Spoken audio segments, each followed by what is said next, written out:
just signed somebody who was 60%, 70%. Yeah. Then maybe Laporte doesn't get injured and it's a Yes. different Do situation. you get what I'm saying? Rather than, because we all know John Stones, Otamendi, nowhere near good enough. Do you know what the thing is? Fernandinho playing centre-back in front of them tells you all you need to know. I'll get onto Fernandinho in a minute because it's ironic of how events have unfolded this season and with that last Chelsea game. But I'll leave that to when we get to the City-Chelsea game. Yeah, we'll because, get to that. We'll get to that. But that for me, and the one thing what done my head in the most about Pep with that was the whole that they were after Maguire and then he said he didn't need him.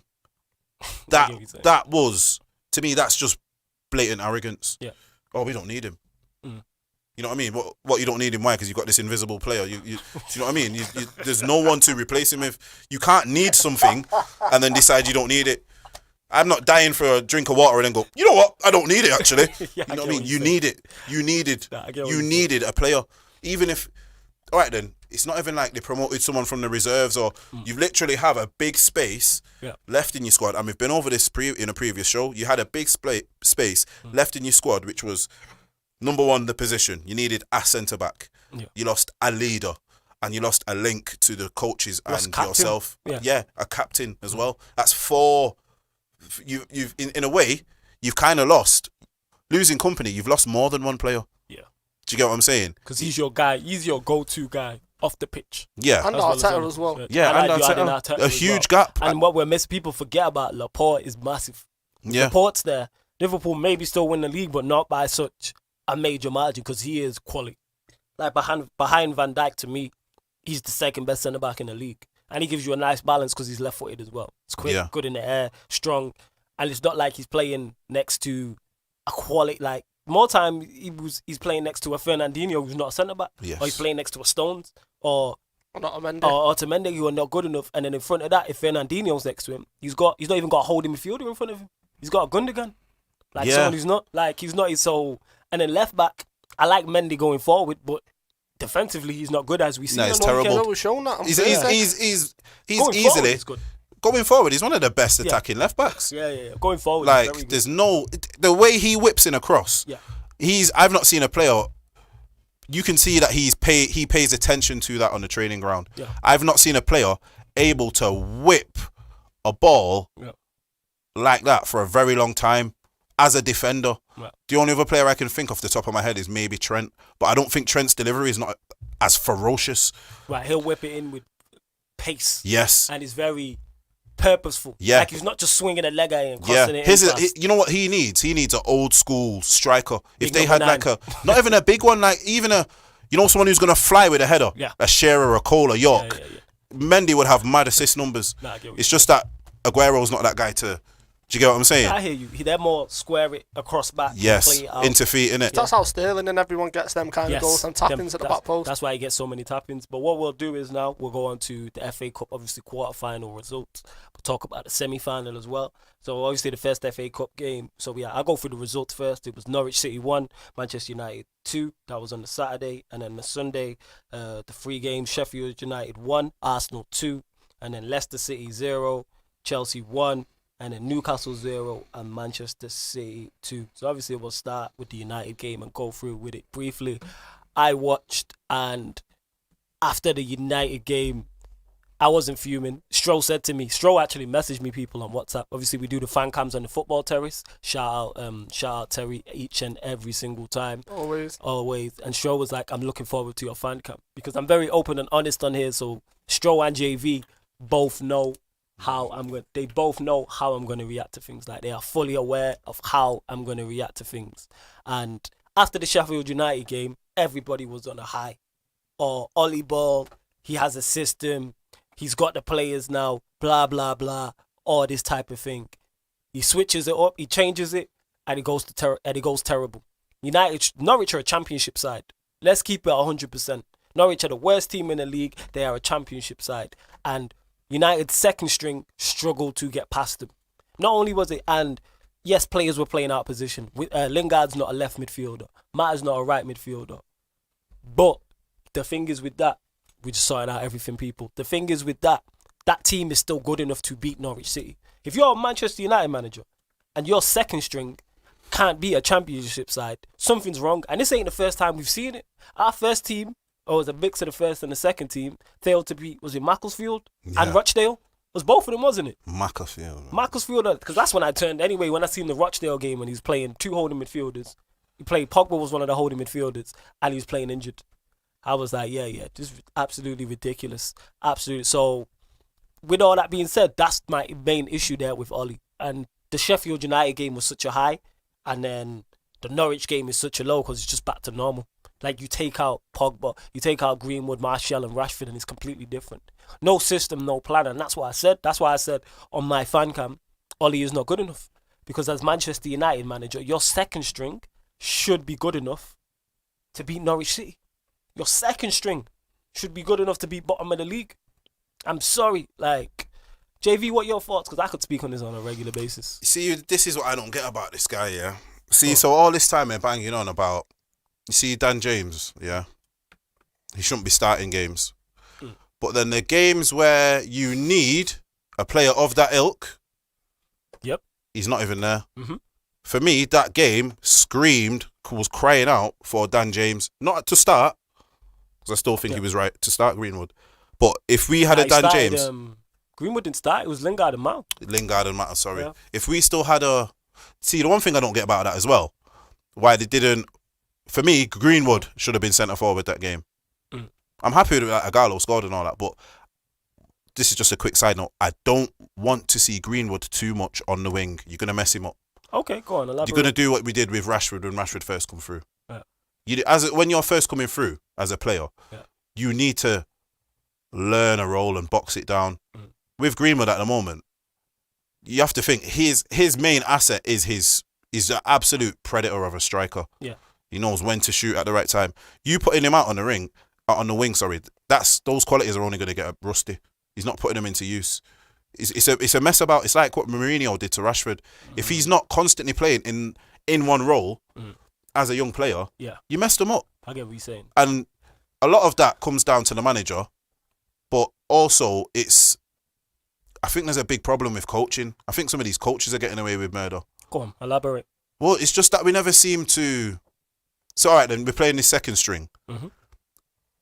I didn't see anyone there look like they had a plan from the manager or a plan from themselves.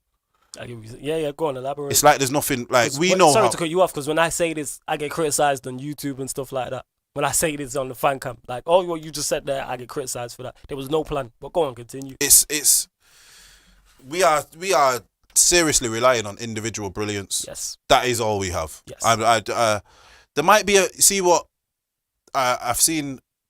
I think it was Terry saying there's a pattern of play or whatever. Big shouts to Terry. I get what he's trying to say, and I think Ollie does have a way that he wants to play, that he sets the players out in. But then I don't think I think he gets like a plan, but there's no instructions on how to carry out this plan. Do you get what I'm saying? So I think there's a plan, which is your formation, and you do this and you do this and you do this. But I don't think there's enough of it that blends into a full 90-minute game plan on how to play the game. Yeah. I think Ollie just wants you to go and win. Yeah. Do you get what I'm saying? So for me, the whole Norwich thing, like, there was just a few decisions, and I just thought, one thing I did like is that he kept pushing. There's been certain games where it's been like that. I think even like the Rochdale one, we didn't push him as much. If we pushed that Rochdale game like that, we win it in normal time. Same with that. Maybe at the end, I give him his plaudits for pressing, for pressing them and taking off a defender and putting on another player, and I get that, but it shouldn't even have come to that. Really and truly, Norwich were there for the taking. We should have blown them away. And one thing I'm getting really worried about is Rashford.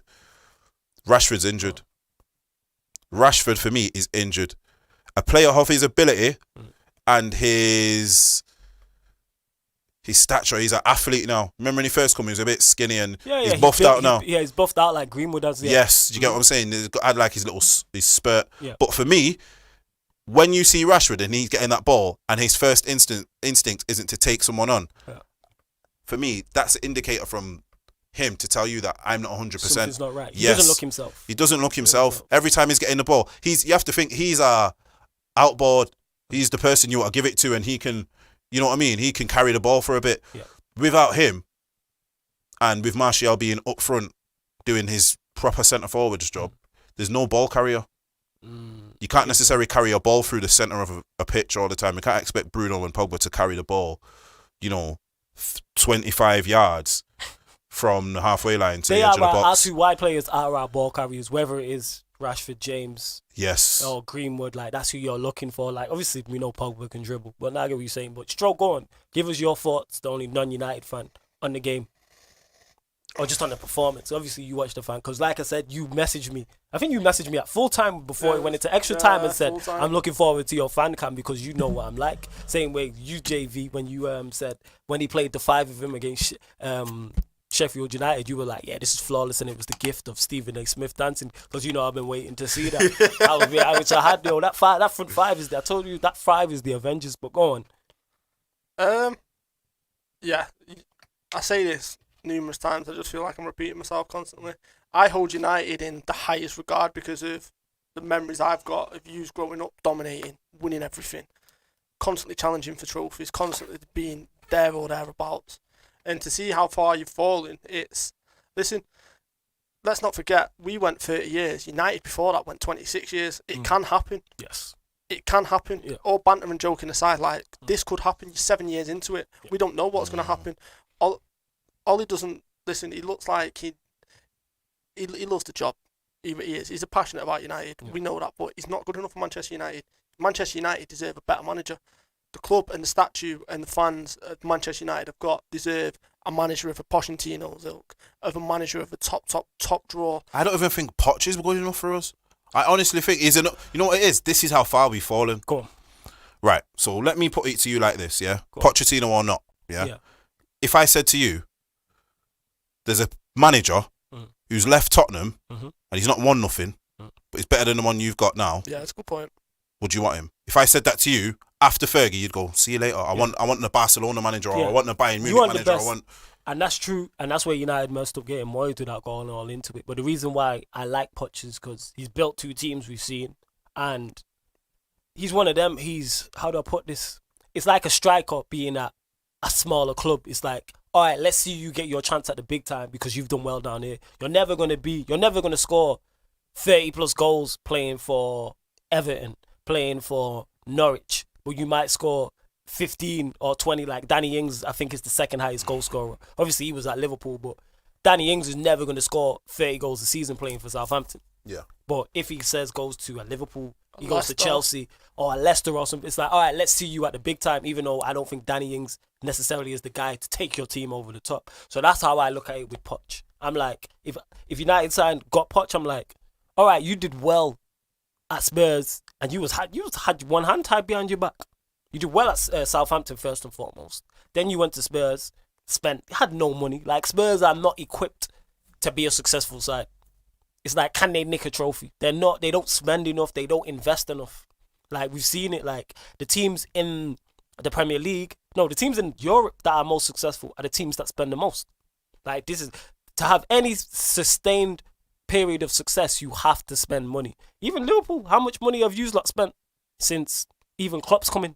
Is it 600 million in total? Not net spend, just in general. Yeah, 600 million. This is what I'm saying. And that's 600 million over, 5 years he's been there. Yeah, 4.5 years. This is what I'm saying. So it's like, that's a lot of money. United have spent a lot, having been in it. We've seen Chelsea, they're always 12 to 18 months away from winning a title. I mean, winning some form of trophy. And that's why I think the FA Cup could be theirs. You never know with Chelsea. So that's how I look at it with Poch. But I get what you're saying at that point, but I don't think the managers are there as much either. I think the quality of managers has dipped. There's no one really that stands out. Well, like for that. me, Go on,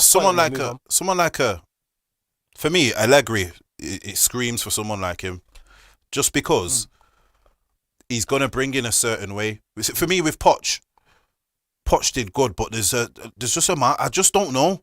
Missing. I feel like he's been at Tottenham for too long. He might just come here and he's a bit Tottenham-y. You know what I mean? He might just bring the bit of Tottenhamish over to us. We don't really want that. I get what you're saying. Do you get what I'm saying? He did well, but you have to understand, even towards the end, it fell apart a bit. Yeah, There's something a bit. You can blame a lot of people, but for me, Poch is.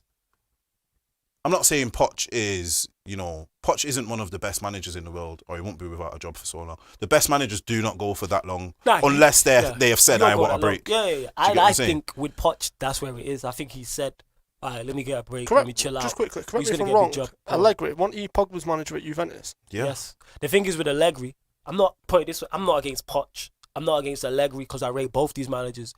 Every manager has a black mark against him. Every single one. The thing with Allegri is his football is pragmatic. He doesn't really play offensive football. And I'm not fussed about you know me, I'm results over everything. If he came to Manchester United and United won the league title and won 38 games in a row and scored 38 goals and scored 1 goal a game, I'm not fussed. And we got 38 clean sheets. Some people are against that. People love the United way. The United way to me is success. I don't care how you get there. I'm results over performances. I don't care about if Ollie all of a sudden turns it on and say the performances dip. I can't see how the performances get worse, but let's say the performances got worse, but the results got better. I don't care. I'm trophies over everything. This is what I'm saying. People this is want why, everything gone. You see, when people say the United way, Yeah. the only United way for me is Fergie. That's all I've ever seen successful. Yeah. So if anyone can replicate it, for me, I even said this during when we used to have Fergie.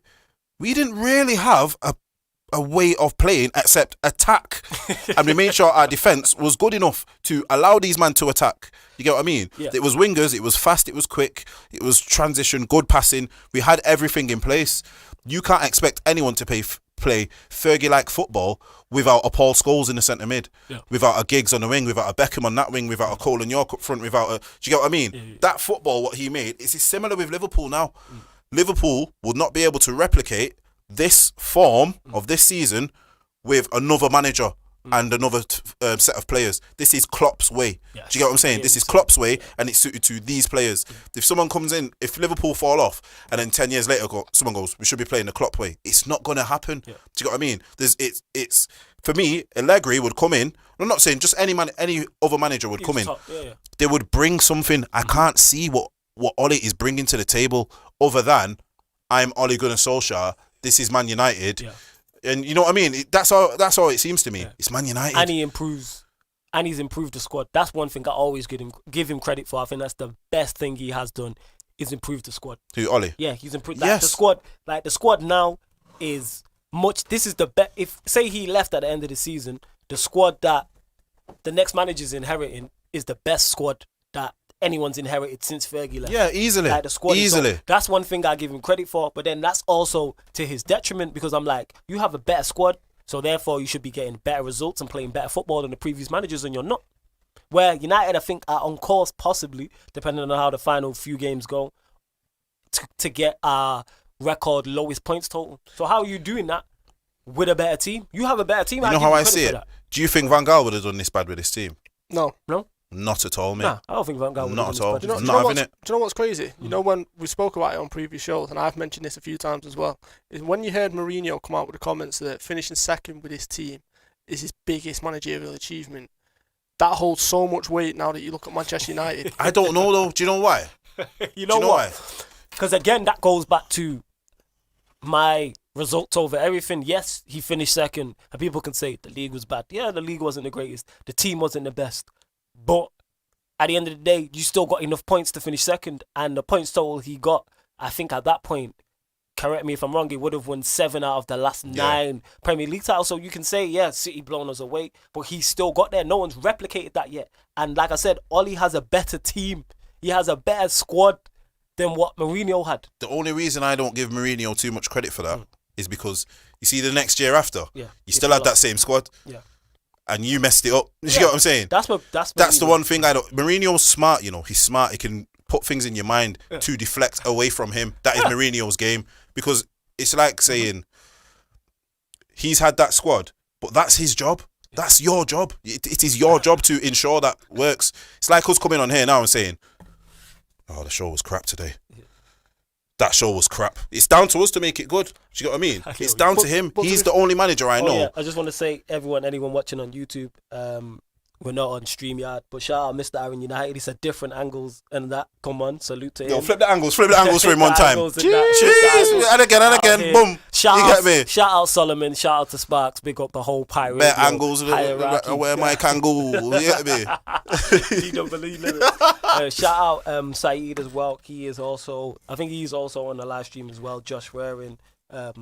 But yeah, go on, Stro. Well, I'll get to the comments, and I'm gonna get to the comments in a sec, people. But go on, make your last point. No, the point I was gonna make with the Mourinho thing is the only reason why I brought that up is because, like you said, Ollie's got a better squad now. Huh? So, and the thing with Mourinho is, it's not the best style of football. We know that. We've had Smith on from Palmer's, and he's a Tottenham fan, and he really doesn't like it. He needs a season ticket holder. But my point is, he's got a style of play, and he's got a way to get results.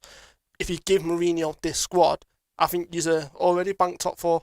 I really do. But that's because he's got a style of play. Ollie hasn't got a style of play. I can't look at any games and think he's playing this particular style of football because I don't. And this is coming from a Liverpool fan. And listen, I want it to stay like that. Give this man a lifetime contract. I mean, I think there's no way he can. You know what? Yeah, this is how I put it. If our club was actually run by football people, Ollie would be out of a job at the end of this year. Yes. He'd already be out of a job. Yeah. No, but I mean, like, if anyway, hypothetically, like if we had proper football people, and I mean proper like Man United football people, and Liverpool have won the league and we're so far behind, they go, you know what, mate, thanks for that, for Ole, but you know, we've got to call it a day. We need to bring in someone who's gonna get us back.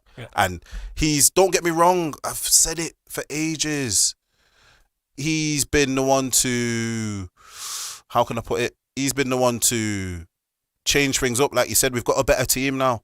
Do you get what I mean? But it's all good saying, how would Mourinho do with this team? I think if a manager as good as Mourinho, see, one second, what I'm trying to say is, Ollie's not as good as Mourinho. Yeah. And we all know this. Yeah. If we had another manager who was of Mourinho's old level, because this Mourinho's done. Yeah. New Mourinho's finished, No, actually, new Mourinho is pretty much not far off Ollie's level. Let's be honest. New Mourinho.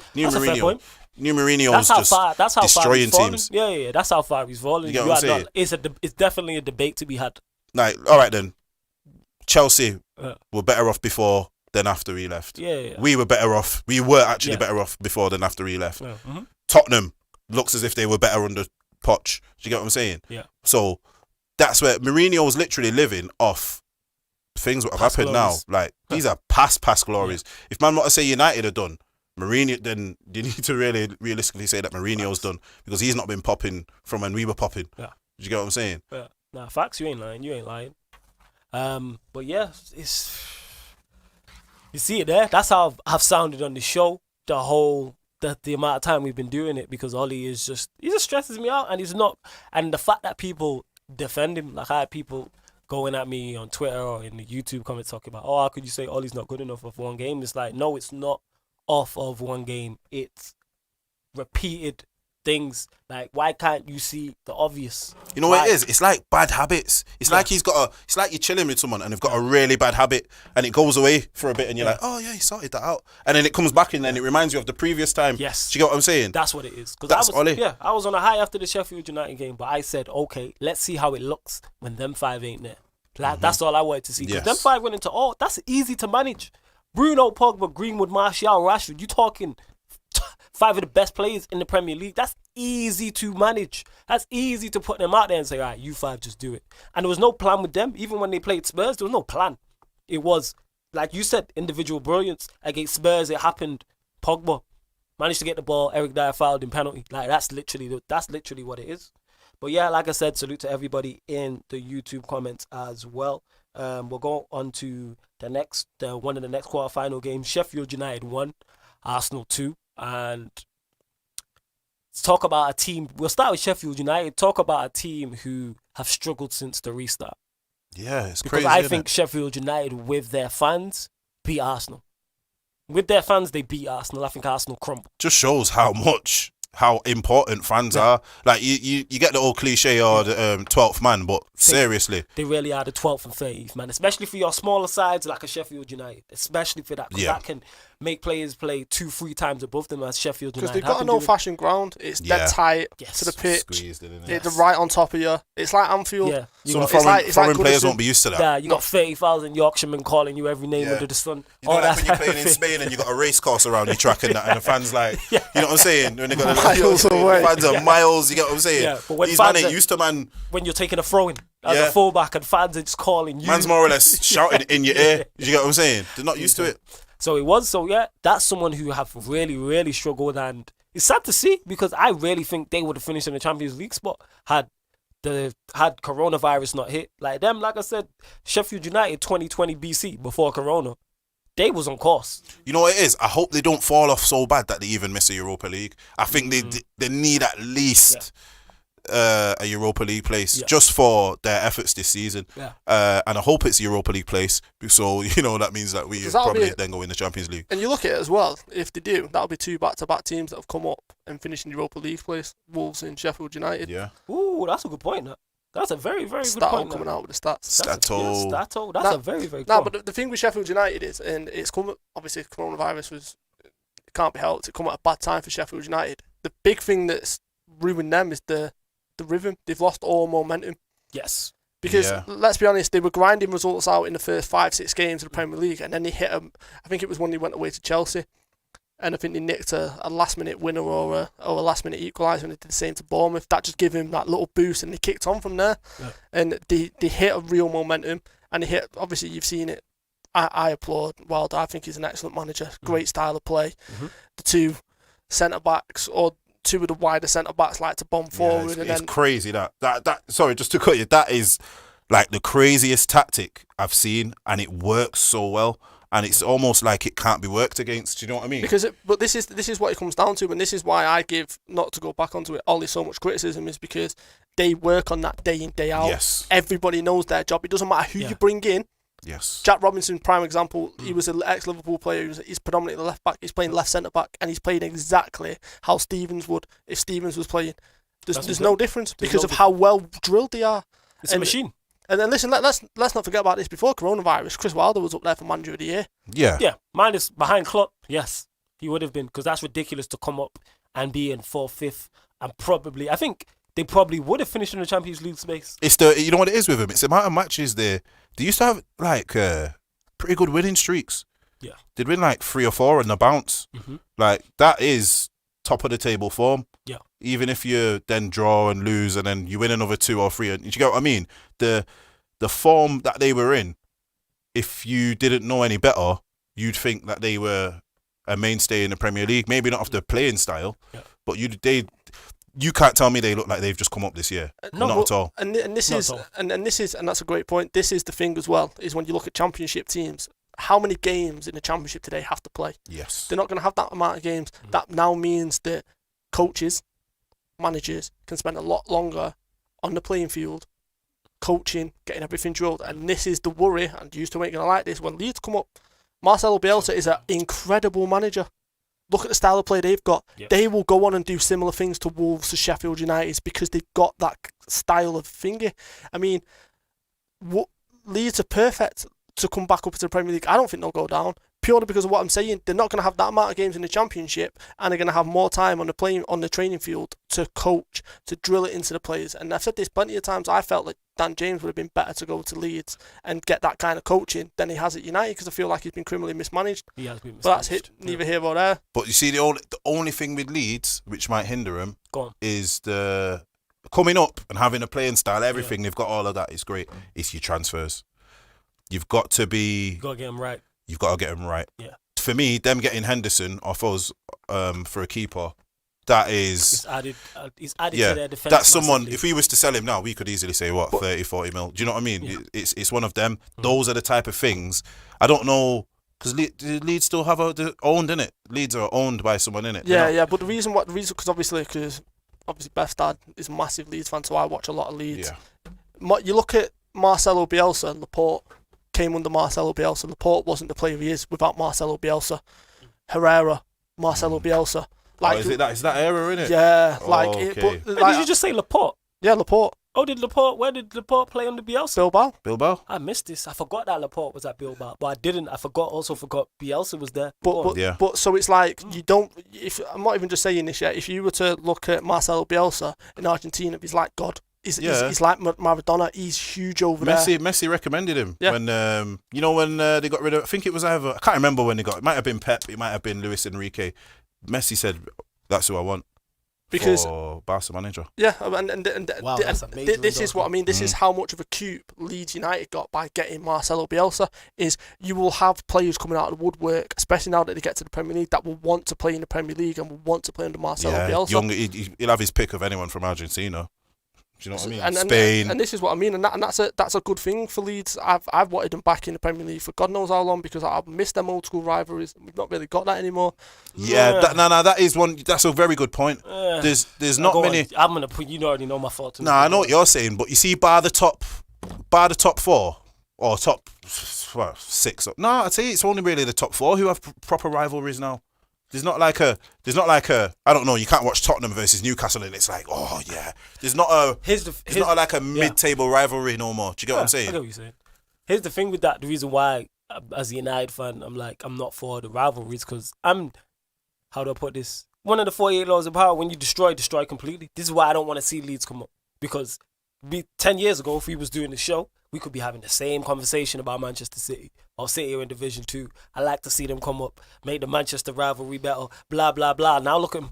The City, as much as it pains to admit, the City is blue. Yes, and it's that same type of thing. Like, I'd rather... No, the City's not blue, fam. The City's blue. No, it's not blue. How's the City not blue, fam? City's not blue. I live near City's ground and the City's not blue, fam. The City's...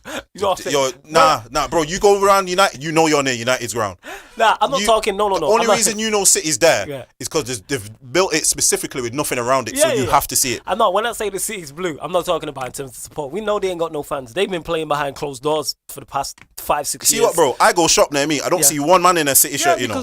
I see man in United shirts. Yeah, no one wants to wear that. I go around there in United shirt because it's not too far from me. What I'm saying is, in terms of the City being blue, in terms of success. And like I said, if we was doing this show 10 years ago, we could be having the same conversation. I remember having a conversation. People be like, "I'd like to see City come up, both Manchester teams, blah blah blah," and all this dumb stuff. Now look at him, noisy neighbours who don't go away. That only coincides with us being mismanaged. Yeah, because if we don't get Glazers and certain things don't happen, and City do come up, City don't get that same come up. You can't take my shine if I'm shiny. If I'm shiny, bro.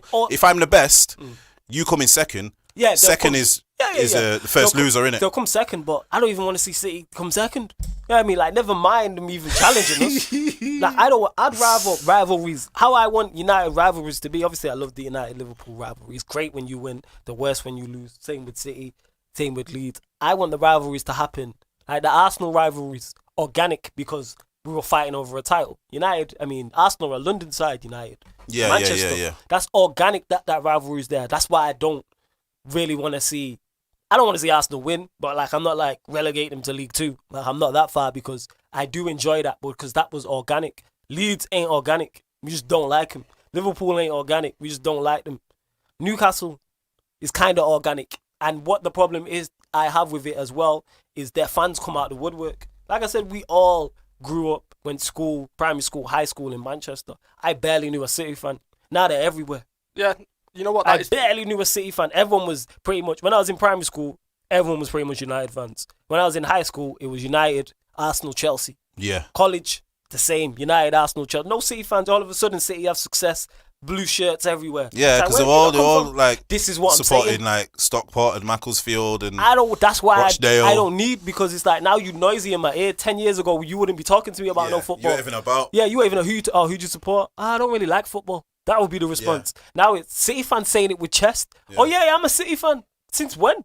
I've known you 10 years. When? You never mentioned football to me once. You know what I'm saying? Since the oil money beat. Yeah, and then since the oil money, and Leeds it will happen with, I guarantee it. Leeds it will happen with. Because they have a big following as it is. Yeah, they're Leeds come one club City. And have success. One club City, like Newcastle. If they have success, Leeds fans are going to pop up everywhere in Manchester. I guarantee it. Nah, I'm telling you now. I'm telling you now. If a Leeds fan pops up when Leeds get promoted, you man are dead. Guaranteed that you're going to see it. It's not, you know what it is though, when I go Leeds, I got a bare family in Leeds. You got family, yeah.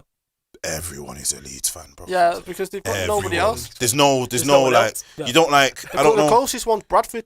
Yeah, And and that's Brom Yorkshire, and they all hate, Midlands, Yorkshire, yeah. they hate, Like they all Huddersfield. hate. Yeah, yeah, Huddersfield, Bradford. HUD and all them, Yeah, man. yeah, There, yeah. you get what I'm saying? But yeah, it's one of them. I love the accent. HUD, you know what I'm saying? But Leeds, Leeds. Wardrobe. I Yeah, want him. See me, I want them all. Sorry, the accent's mad funny. No disrespect to anyone from Yorkshire listening in, yeah, but your accent just cracks me up, yo. I want them all back, bro. Because this is what I'm trying to say. If Liverpool coming up, yeah, I mean, Well, if Liverpool why do you winning the want league, this guy Sorry, cracking I'm up, you still know. laughing at that. Tell me that as a complete side note. Tell me that accent's not funny.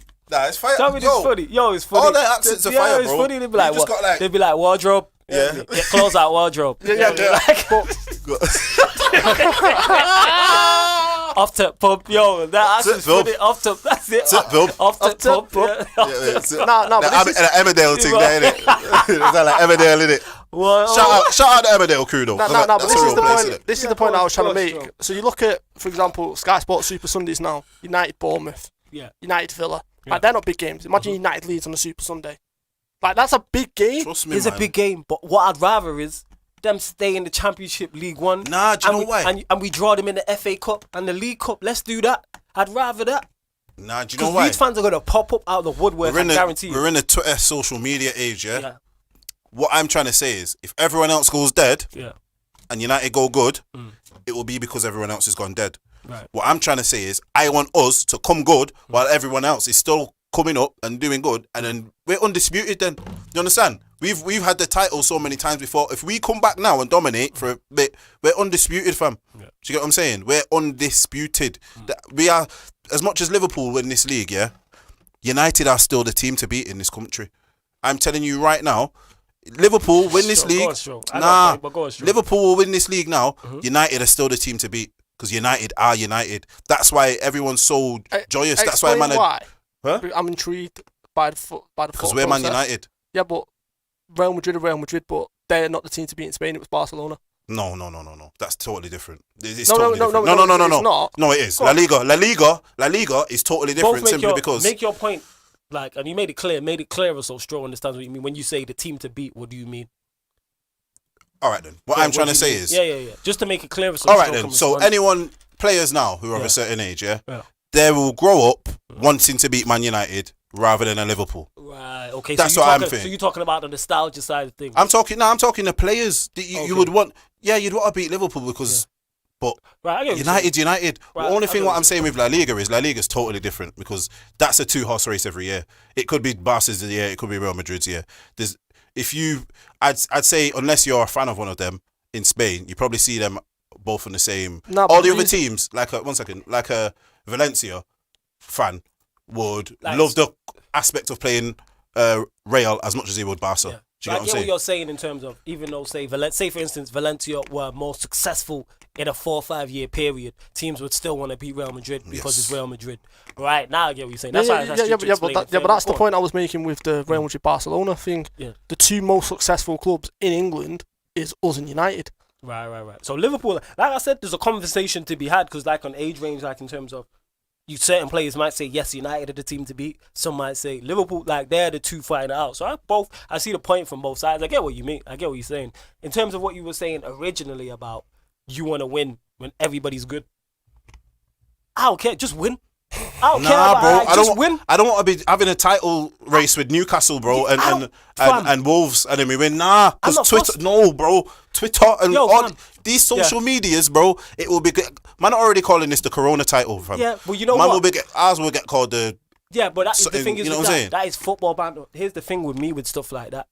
If United win a Premier League title, let me state this very clear. I do not care who is it against.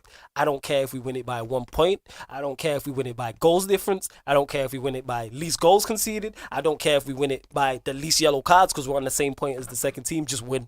Yeah, but do I you know mean, why? when- Do you know why I do care? You got Because we have probably had one of the best teams ever, yeah. and man are trying to downplay that. But Do you get what I'm saying? I get what you're saying with teams and people trying to downplay that. But you know how you know we are the best team ever because everyone's legends get compared to us. Exactly. This is what I'm But trying to say with number so that's one. them saying. But when you the most successful, You're the most hated. What's the United slogan? Hated, adored, never ignored. I use that In to the the ahead of league. us now. In the league. Yeah. Alright, But so in the league then. overall, Is it you lot? Yeah, overall, those lot. Oh look, but is it like a one trophy?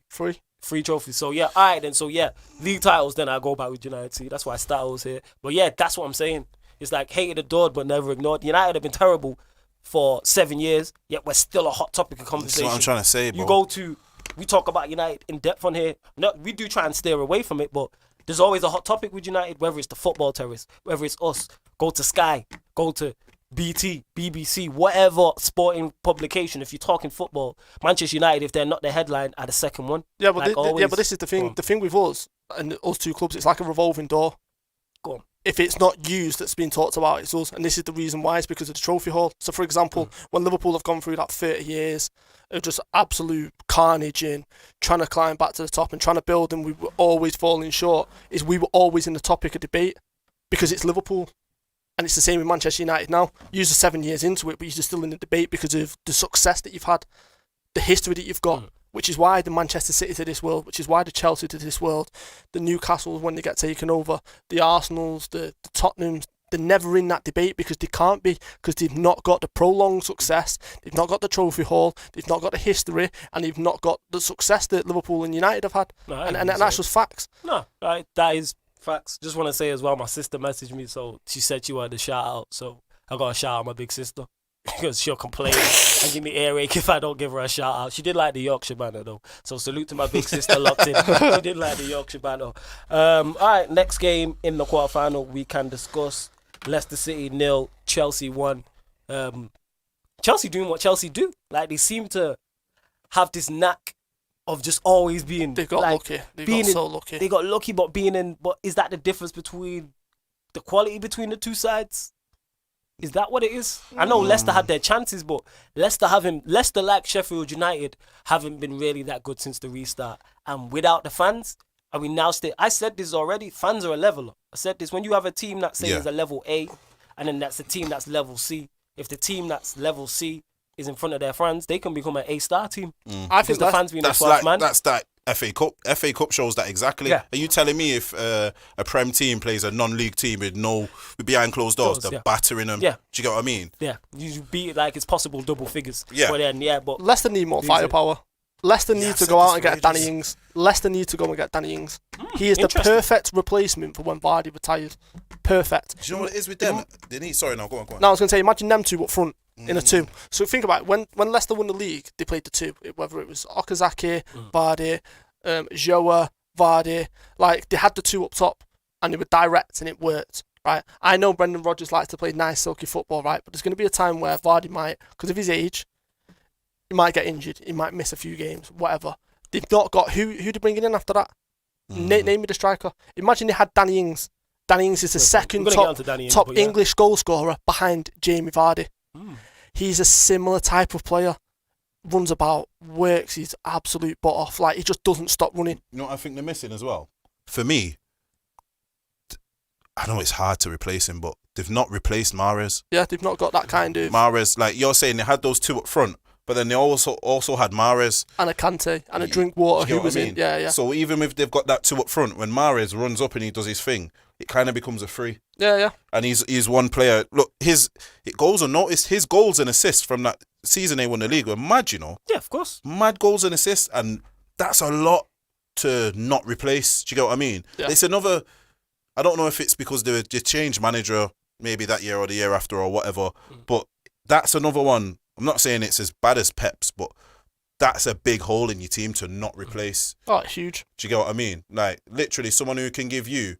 As a winger, if you can do 10 goals and 10 assists, say them numbers or above, you're vital to any team. Yeah, of course you got. Do you get what I mean? And they've never replaced that. Yeah. Like... Because that's very tough to replace. Like Mahrez does, you just don't go and get another Mahrez. Yes. You just don't go and get another Kante. Like yes. They're two vital players from their title winning season. They're very tough to replace. Like you look at United, how long's our United's right hand side been bad? Like they're very tough to replace. Yeah. How long did we need central midfielders before we eventually signed Pogba and we didn't get the best out of him, and now Bruno? Like that's tough to do. But the point I'm making is in that game specifically yesterday, if Vardy's not not taking the chances. You bring him off, you put Danny Ings Yeah. on. Danny Ings takes one of them That's what I'm chances. saying. They've not got the it's The squad depth. yes, and it's a case of what I've always said. Don't like to bring it back to United, but it looks a bit like that there. If Vardy's not popping, who is it? Do you get what I mean? They've got Vardy, obviously Madison. Who's the two guys that play on the wing? They've got the young guy, is it? Harvey what's his name? Barnes. Harvey Barnes, who I do rate, but he's not really prolific. He's still young. Do you get what I Yeah, mean? I You get what can't you're like, saying. even though he's playing every week, unless he becomes that himself, it's hard to make someone that once you're playing him every week. Yeah. You can say, oh, it's because he's not getting games, but if he's playing every week and he's not becoming that, that might not just be where he is, or it might not be yet. Like we're saying, he's only about what 21, 22. Yeah, he's Yeah, young. do you know what I mean? He's relatively still young in terms of. See, they could get away with that before they win the league. Some playing someone like him week in, week out, and he's maybe not producing. But after now, you've won the league. You're a league winner. So in the past few years as a club, so now you need to be getting a certain caliber of player. Yeah. I think that's one thing. Leicester, even though don't get me wrong, Leicester are doing very well.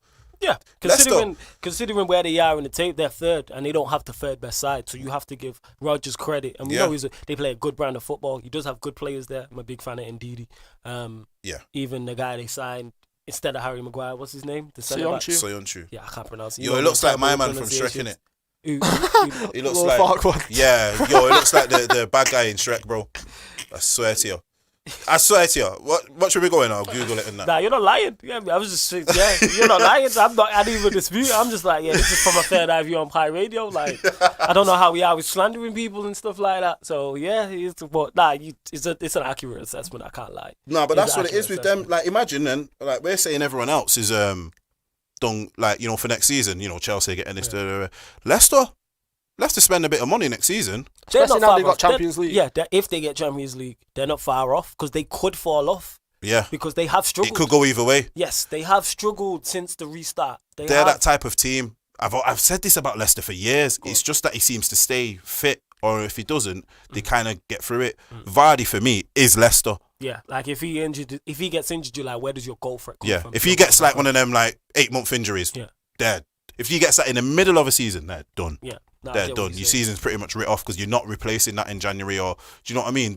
For me, it's not a mystery that they won the league, like Stroll's saying, with having like 3 or 4 strikers. Yeah, because you have with Mahrez and Vardy, you have enough goals if you keep it tight, and they had a good system at the back. Obviously, you got Kante, who's incredible. Like that's what it is, and then you just pretty much work around that. Yeah. Work around that. You had that, what's his name, that Albrighton, he was just Yeah. putting him on a plate for him. Byron, yeah. He was putting on. Solid, good player actually. Like, what's happened to Yeah. him? Has he been injured this season? I've not seen a lot of him. He's coming on as he's not really. He's not really He's just replicated much- that form Yeah, type of yeah. thing. I get, and you understand that because it's like you Because take the out. thing is, like you said, when you've got the Mahrez and the Kantes of this world, they bring your level up automatically. Yeah. They make you a better player. Yeah. You've been training with him day in, day out, and it's a case of sink or swim.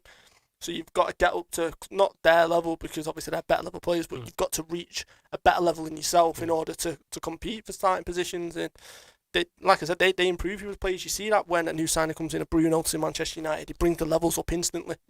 I hear that. And the quarter-final result in the FA Cup was Newcastle 0. Can I just say, did you Go see on. Steve Bruce's interview? I was just about to say that Newcastle didn't 0, see Manchester City 2. So De Bruyne was doing an interview, was talking, and then Steve Bruce has walked past, put his arm around him, and was like, "Yeah, he's very unhappy at Manchester City. He'll be joining Newcastle." So De Bruyne is in the interview, and he puts his arm around. He was like, "Listen, I've agreed it with Pep. He's staying here. He's unhappy with City. He's staying here to help us achieve the next level." And De Bruyne looked so uncomfortable. It was the best thing I've seen. Yeah, well, paraphrasing, he did smile, he did laugh, but Yeah, De Bruyne is probably thinking, this ain't true, you know. Yeah, I think De Bruyne is not. By looking at, he's not, because you never really see him show personality. He's not like banter. Like that was just typical. To be fair though, he did laugh. He laughed. That's just Steve Bruce bantering. Probably a nervous laugh more than anything. Yeah. Sounds like it. It's, you can tell he's pure banter. Right? Steve Bruce was saying De that, Bruyne's and, like, panicking, he was thinking, laughing. "Has that takeover come through already? Yeah, Pep's you know what already I mean? agreed this." Like, I know what comes to. Hey, that could happen. It could, That could happen. especially if City get the that could ban. happen. Yeah. That Depends could with happen City. But this is one thing, you know. if they get that ban. Just one thing quickly. If City get this ban, it's Liverpool's for years to come.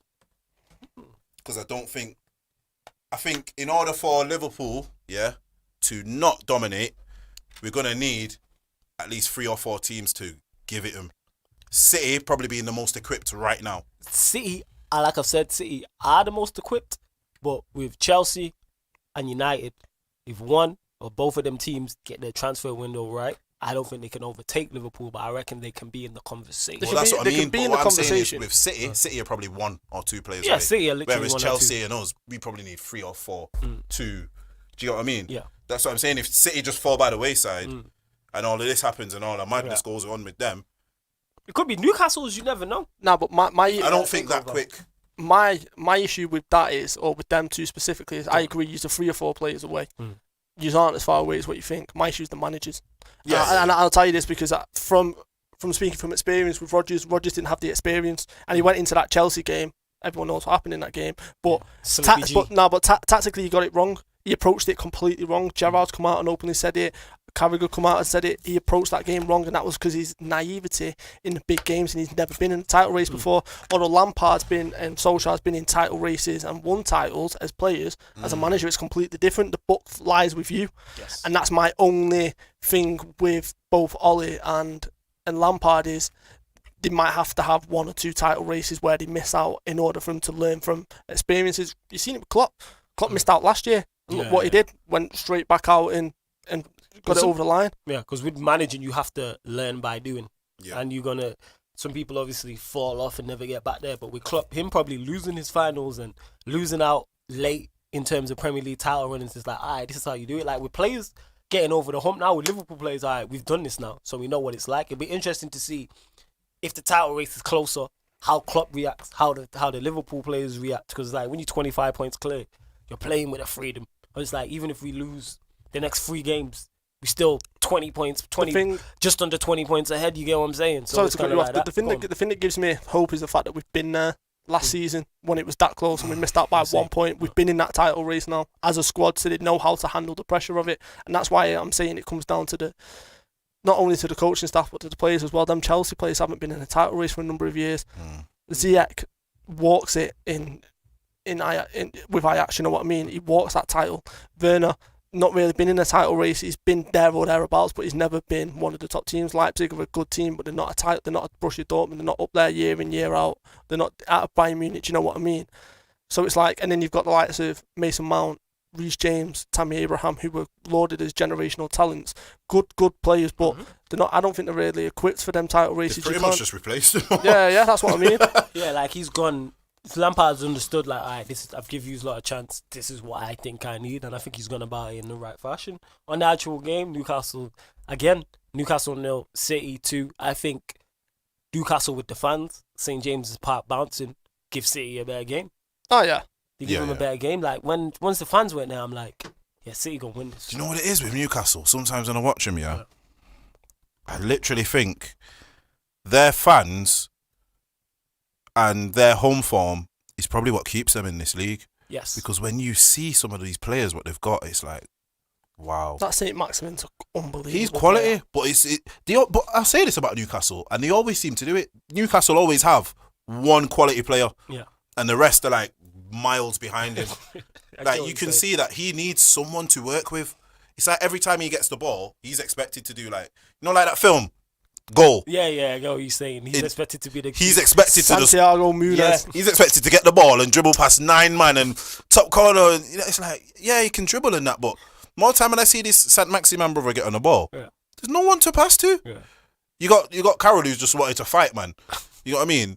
With that, have you seen? 1 second, you seen his beard, bro? What's all that about? Yeah.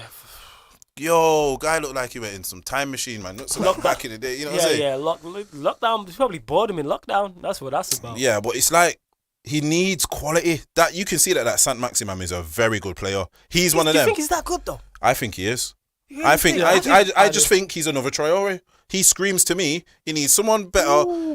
If Saint Maximin sorts out his delivery, he's dangerous, bro. That's how I look at him. He can beat a man He's one of them. He's actually got the skills to go with it as well. Yeah, like honestly, you could give him the top 10 defenders in the world. He'd cause them all problems to an extent. There's some of the better ones might just know how to deal with him, but one-on-one, his pace, his drop of shoulder, his skills. I'm reserving judgment on it. I'm not saying he's not good. I'm just like looking at it like. Nah, I think Every time I've seen him, he's not. Obviously, he had the game. I think was it against West Ham when he played exceptionally well. I think he might have been West Ham. Like when I don't know if he broke his goal look, and I've seen him in that. But like minus that, I don't remember watching him and being like, wow. Do you know what it is with him? Imagine this is you as your Saint Maximum, and this is who you've got to aim for. You've got a back four probably because this is what's played in this league, and that's who you're up against, a back four, and you're playing in it because their formation's weird. I don't know what to call it. It's like 2 man just off a striker, and everyone else is defenders. The whole team just looks like 2 man and a striker, and it's you 3 man. You've got to win this game every week. It's very compact. It is set up to not lose. Yeah, it's set up to not lose. You know what you it's have like? to beat and nick a goal, like get a goal from a set piece. They're set up to not get battered. Yeah. Do you know what I mean? Yeah. They look to me like they expect a 4-0 every game. Yeah. You literally set up like you can call, you know, like people might see 3 at the back and 2 wing backs, and we might say, oh, is it you know, a back 5? No, theirs is a back 5. It's just our back 5. Then you got 2 defensive midfielders, bro. Think about it. It's a back 5. It's a back 5. 2 defensive midfielders, bro. Now they got they got the 2 Longstaff brothers there. Normally you play, and then they got John Joe Shelby. Matt Longstaff, Sean Longstaff, John Joe Shelby. They've got Yedlin at right back. Yeah. They actually signed him on FIFA yesterday, but that's a side note. Matt Ritchie. He's quick, that's why. Matt Ritchie. Oh yeah, they got Matt Ritchie. See what I'm saying, bro? Man just swinging wild crosses. Joe Linton, who's just scored. Joe Linton, you know what? Yeah, my guy, my brother, because he's not Brazilian. He's a yard man. He's from the Caribbean, bro. I can just see it in his face. Yeah, Joe Linton. You know what I'm saying? He's a yard man. He ain't Brazilian. I ain't hating no. Get the peas in, fam. Get the peas in. You know what? His name sounds Jamaican. Yo, brother, he sounds like someone from country. Yeah. When you go Caribbean and you got the man who don't live in the city, they live in the country. That is him, bro. You can imagine his mom or his grandma hollering his name. Yeah, big like so. He's the brother who goes and gets the coconut out of the tree, just bap. You know what I'm saying? Linton. Yeah, Joe Linton. You know what I'm saying?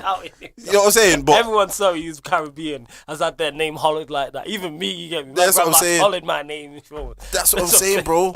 But just look at him. So then think you're Saint Maximum now, yeah? Yeah, go on, continue. This is what you got to aim for, bro. What, Joe Linton? You got this yard man now, yeah? And then you got Carol who looks like some 70s bouncer. You know what I'm saying? Like, that's what you've got. And you have Longstaff, the 2 Longstaff brothers and Matt Ritchie. You know what I mean? Yeah, you got them 2 Paul Scholeses behind you. You know what I mean? What's going on, bro? Like, but you know what? To give Steve Bruce credit, I understand why he sets up to not get battered because that team is bang average. It's not even average, you know. If they went out to play, they below average. Yes, I'm telling you. If you look at like, all right then, who we saying's going down this year? Norwich's team 11 for 11 is better than Newcastle's. It is. That's true. Actually, I think if Steve Bruce was managing Norwich ain't in that predicament. Yes, because they'd have a back 5. Yeah. If Big Sam was managing Norwich, they ain't going down because you have to set up to not get battered when you don't. Like you said, it's a below average side. You have to set. And the thing is with Newcastle, they're comfortably not going to get relegated. Yeah, but listen, look at Benitez. Benitez was there for what 2-3 years. He set up like that. Yeah, not to and he, literally because he knew he wasn't having the funds because of Mike Aston. We know the issues there, but we knew that Benitez being that ilk and type of manager, he could set them up where they wouldn't get relegated, and they stayed up season after season. I look at Andy Carroll, yeah, and I honestly think if this brother was not English, yeah, go on. If this brother was not English, yeah, he'd be bottom half of the championship. If he was like Danish or something, bro, he will get no attention. The guy is literally like just watching him against City, like they had a chance, and I think he just tried to like blast it from 40 yards, and I'm like, yo, with his right foot, man's left-footed, man's trying to blast it from 40 yards with his wrong foot. Do you know what I mean? There's not much. Like, what can Andy Carroll do? Do you get what I'm saying? Like, if you're not swinging in mad crosses, yeah, you get me. Speaking from experience, nothing.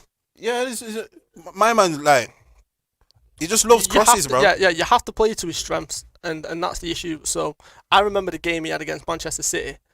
Actually, the reason we bought him because of that game against us at St James's Park, where he hit 2 strikes from like 30 yards, which beat Pepper, which were exceptional strikes. And then obviously Torres goes second to last day of the window, and then we have to panic buy 35 million for Andy Carroll, which is the worst transfer in Premier League history, in my opinion. Yeah, and then he had that one game against City where he scored the hat trick and he did nothing. But you have to play to his strengths. And like you said, if it was Sam Allardyce and he had Andy Carroll, it's a perfect match. It's exactly like when he had Kevin Davis at Bolton. He can hold the ball up, you can play direct to him. And Andy Carroll, for me, listen, his injury record's terrible. He's not quick. No. He's just his elbows. He's disrupting the centre back. He's an 80s, 70s, 80s English striker at best. And I mean that with all the good graces in my heart. He's not made for the modern technical game. No. For me, he needs to play like, like when the Prem was back in the day, and it was like when the Prem first started, and like Oldham were in there, and Joe Royle was manager. That's his level, bro. Man said Joe Royle. That's his level. He's not he needs more crosses than a cathedral, bro. Do you know what I mean? In order to like do something in the match.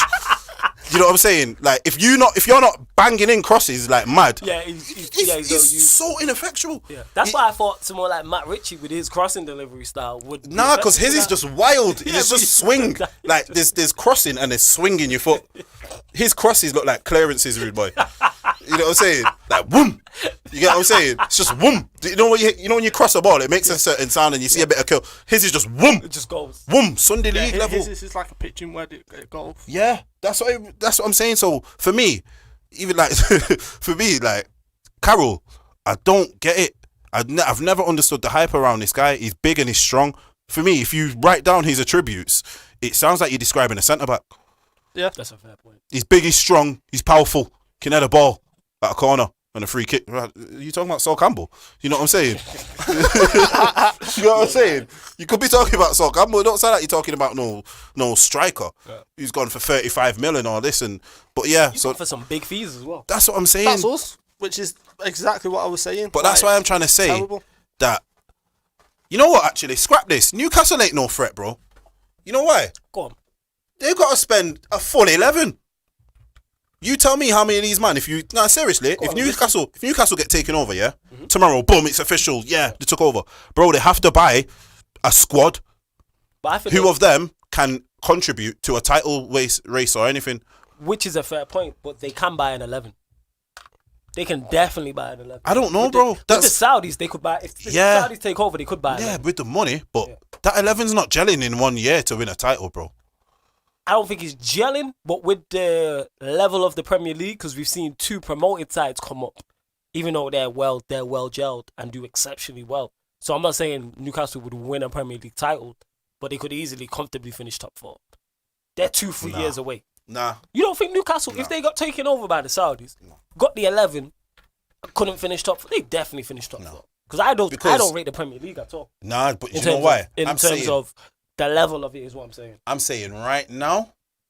All right then, if they got took over at the start of this season, and they had that in place, maybe.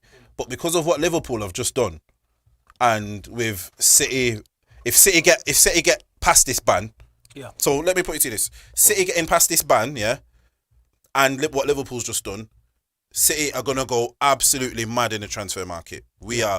There's too much for Newcastle to catch up to. If anything, Newcastle will become as good as our Wolves. Do you understand what I'm saying? And then they might have to build from there. I think so, yeah. But just thinking about that team, nah, bro. There's too many. Nah, they've literally got to buy. It's a proper football manager job. They've got to buy, and with the cheats, it's football manager with the cheats. Yeah, of course. That's what they need to do, bro. Because there's no way that they will be able to finish anywhere of note. Yeah, like, don't get me wrong, they've got all the infrastructure and that, but now I'm thinking about it, the squad is so rubbish. Yeah, the squad is garbage, but like I said, they could have if they get an 11, which they could buy, or say even an 8, say they got 8 players, which they could do with that money, because the Saudis are richer than the City owners. They got 8. Wait a minute, they're not just richer than the City owners, this they're is 10 times This is what I'm saying, so if they get an 8, that's scary. Finish in the top 4, then go on by a 6 or another 8, they're a problem. Like, we don't need them. I think any teams like that. We talking about United being 3-4 players away, Chelsea, which is true. Anybody in the league is 7 or 8 players away from being in the If Sheffield United can come up and do it, it's possible for anyone to do, is what I'm saying. Because they didn't even spend crazy in the hey, transfer yo, window. I think you see with the Sheffield United and the Wolves thing. Yeah. I think what's gonna happen now. I can just see if the world goes back to normal or whatever, or this corona and everyone's allowed to spend the money. These football teams, I cannot see Sheffield United doing that again. I can't. Because the firepower, what everyone else is it's gonna be a proper firepower thing next season. I think. I honestly think everyone's checkbooks are out. Man has switched on. Liverpool have just won the league. When you by say 30 that, I hope points. from a United fan standpoint that we're all United are switched on. No. We'll get switched on after we've seen everyone else switch on. Do you know what I'm saying? Is what it is. But what we're gonna do now is obviously we try and do the show, bring on guests. I'm just gonna try and call Mr. Aaron United now, bring him on for 10 minutes. That's what I've been trying to sort out. So I'm gonna give him a ring. Hopefully he picks up. I've just been chatting to him anyway, and he can just give us his thoughts on the game. Because the StreamYard wasn't working, but what we was planning to do was have people call in on StreamYard. So anyone who was on YouTube, unfortunately it didn't work, but we'll try to get that done for next week because we do want to start bringing in the listeners and the watchers of the show. So that's what that is. But I'm going to try him now, see if he picks up. Just ringing him. You might hear some ringing in the headphones.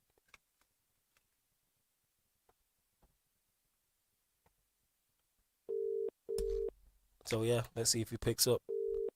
It's like Who Wants to Be a Millionaire or something. Aaron. Hello? You? Aaron, yo? Hello? Can you hear us, yeah?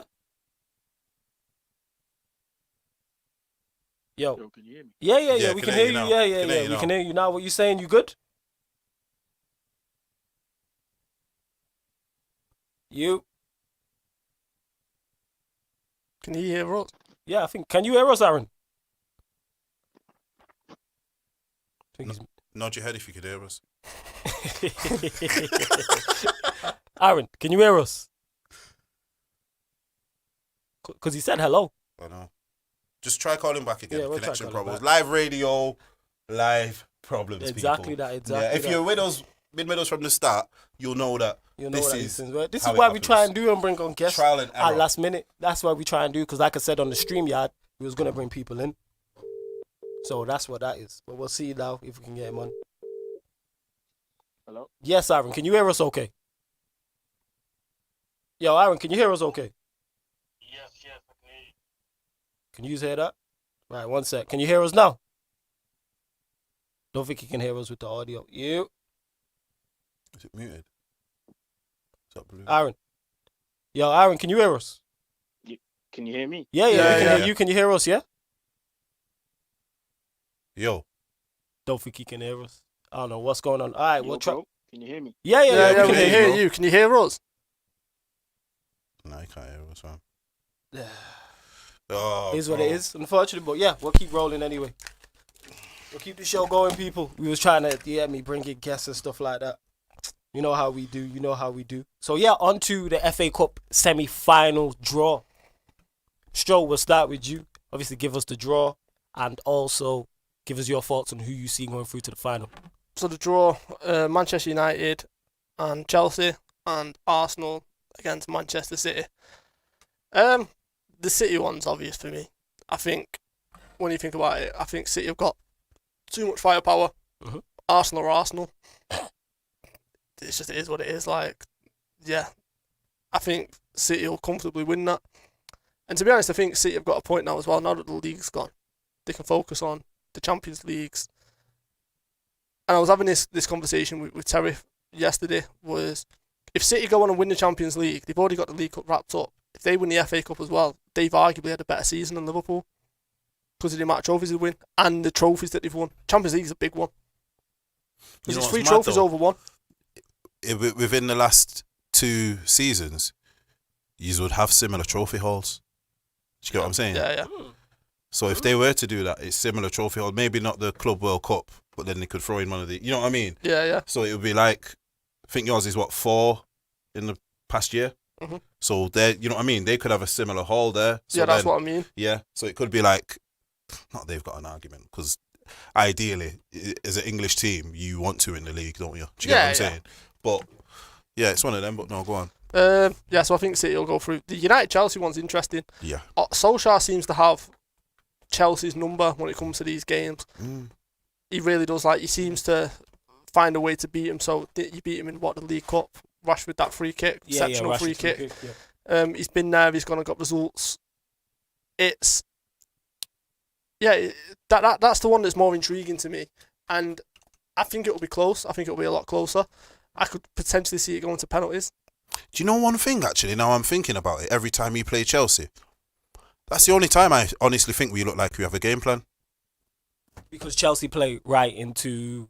Solskjaer's hands. Yeah, because one thing United, what we struggle against is teams who don't try and play football. Your Newcastle's who we were just speaking on. Your Norwich's, as we've seen. When teams don't, unless like Sheffield United was not an exact... What's the word I'm looking for? The Sheffield United were a break from the normality. Because normally we struggle against teams who sit in and sit deep. Yeah. When you get teams like Chelsea, who Lampard's teams try and play football. And so that works for us on the counter. That works right into our hands on the counter. But that's what I mean, though. They're the only team we do that against, though. Do you get where I'm coming from? Like, we don't play the same way against the Chelsea as we would against, say, a Liverpool.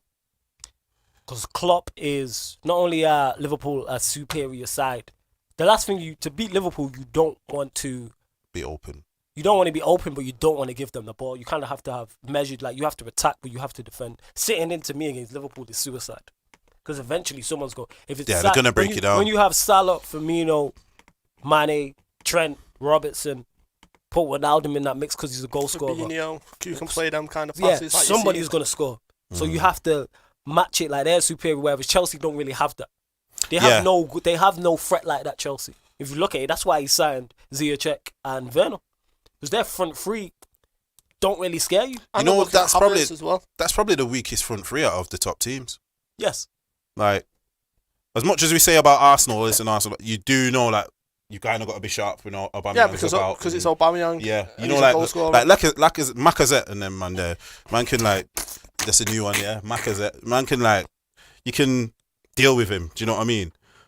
Pepe, he can be dealt with. To me, he's probably been a better player for Arsenal than Lacazette this season, but that's a different matter. But yeah, Chelsea's front three is probably the weakest. One thing I'd say with us against Chelsea, I would have said, if this wasn't behind closed doors, I would have said it depends on where it is. I know we've beat them the past few times at the Bridge, but I just never fancy United at Stamford Bridge. It's one of those... We might have won recently, but it's always up in the air for me as a United fan. United-Chelsea at Stamford Bridge is a hard one. I always fancy United-Chelsea at OT. I fancy us every time. Yeah, but you're at home. So it's user at home and Arsenal at home against City. See, that's what I'm saying. But that's where the is, fans think. and normally with United, when we're normally extremely confident, it makes me not confident. Yeah. Like we were extremely confident, myself included. Social media was going crazy about the Spurs game, and we drew. I can't remember a time where even Ollie, when the wheels kind of fell off, we went away to Arsenal and they beat us 2-0 at the Emirates. We were sky high. We're going to beat them. Myself included, I was caught up in the Ollie hype. We weren't even hype. Like, the facts were there to back it up because it was just after the PSG game, that amazing comeback. So, with that being said, that's why I'm concerned about it because everyone's, Ollie's beat him 4 times or 5 times, however many times he's beat him. That means he's due one. Yeah. And they look like they're on a roll at the minute. Yeah. One thing I've always said with Chelsea, I've said this all the time, even when Chelsea are champions, yeah, or even when they're doing, like, they could be the best team. We mentioned before how it's always like United, Liverpool, even City to an extent. Chelsea seem to get away with it. You don't hear a lot about Chelsea. Do you get what I mean? You don't actually tend to hear a lot about Chelsea.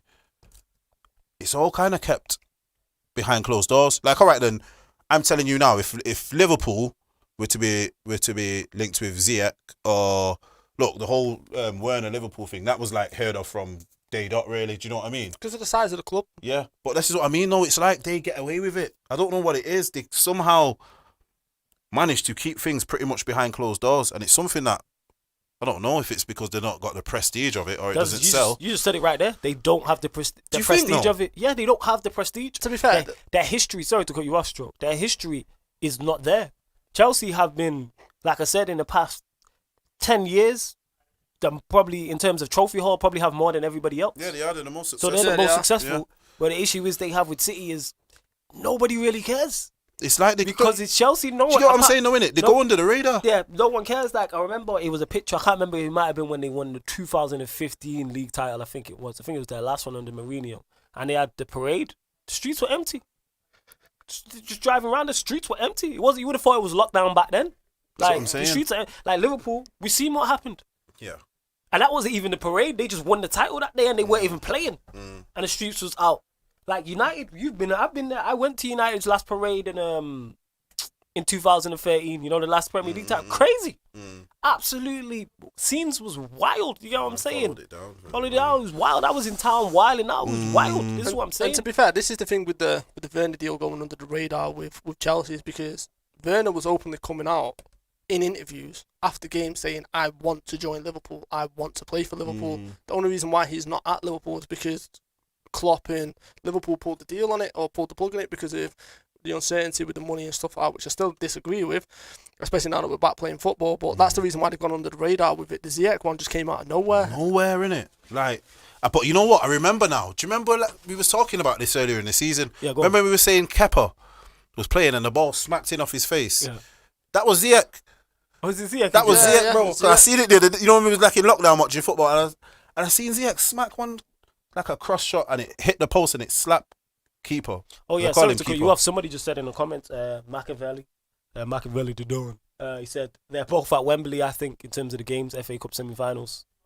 Oh, is it going to be at Wembley? I think and you know at Wembley. I don't know. Okay. You're the guy to ask that. Are they at Wembley? I've seen them talking about it. but I heard it. It depends.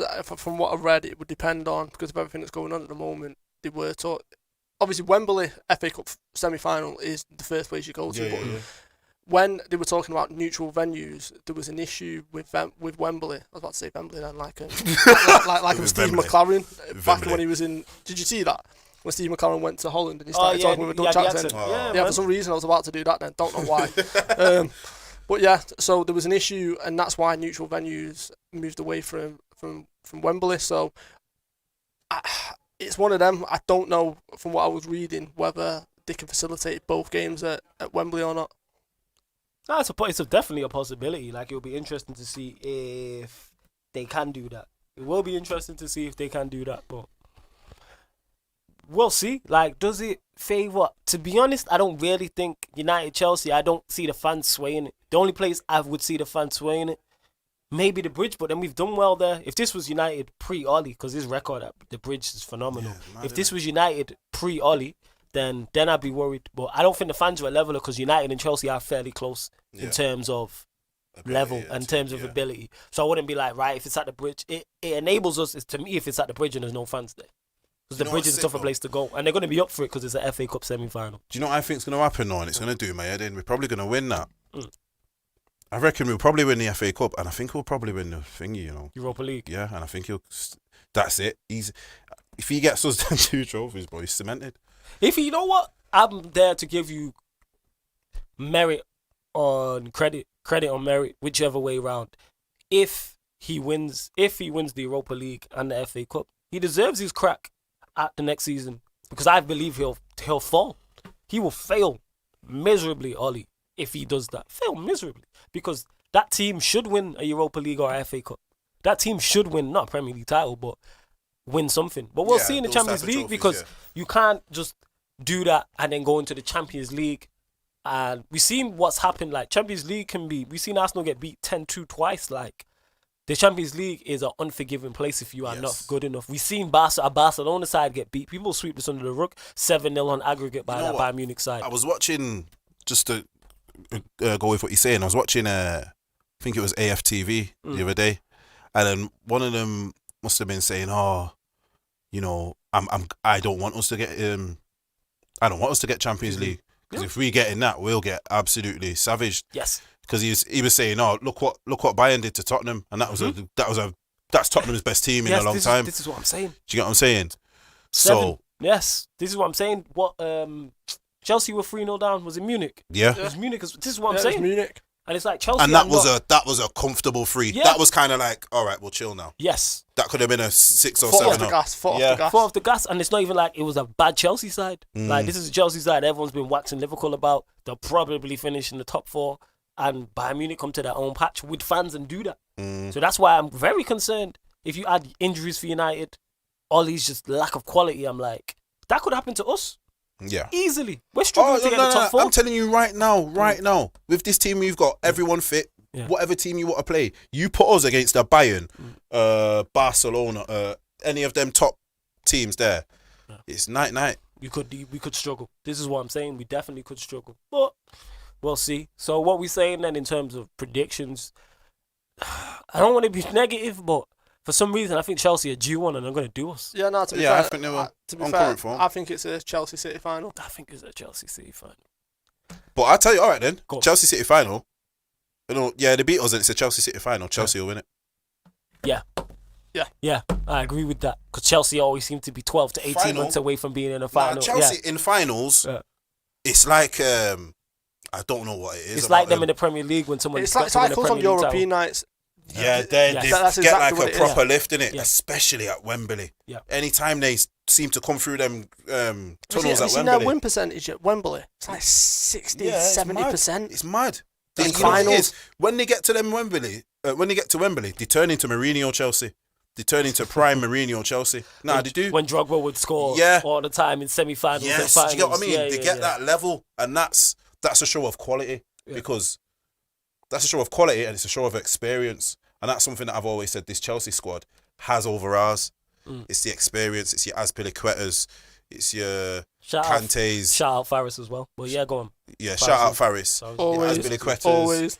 Your Kantes, your Jorginhos. Do you know what I mean? These are Yeah. experienced pros. 100%. Do you know what I mean? Facts. Like on our list, I'd probably say what Pogba, Bruno.